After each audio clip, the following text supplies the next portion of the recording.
ভাই, দুনিয়া দুনিয়া, হায় হায় দুনিয়া, দুনিয়ার কারণে আজকে আমরা অন্ধ হয়ে আছি। দুনিয়ার কারণে আজকে আমরা ভালো জিনিস কিছু দেখতে পাই না, ভালো জিনিস আমাদের ভালো লাগে না।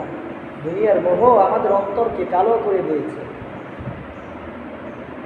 দুনিয়ার মোহ আমাদের অন্তরকে তিক্ত করে দিয়েছে, যার কারণে ইবাদতে স্বাদ পাই না, নামাজে দাঁড়াই মজা পাই না, নামাজে দাঁড়াই মনোযোগ থাকে না, নামাজ পড়তে ভালো লাগে না, রোজা রাখতে ভালো লাগে না। কিভাবে লাগবে ভাই? আপনার তো দুনিয়ার পাগল হয়ে আছি আমরা তো দুনিয়ার পাগল হয়ে আছি, আমরা তো দুনিয়ার মানুষের জন্য বড় পাগল। আল্লাহর মহব্বত তো আমাদের অন্তরে নাই, তো কিভাবে আপনার আমার দিল নরম হবে?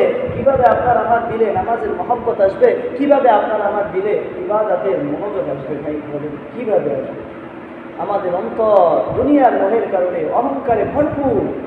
অহংকার অহংকার দুনিয়ার মহব্বতের কারণে অন্তরের অহংকার হাবুডুবু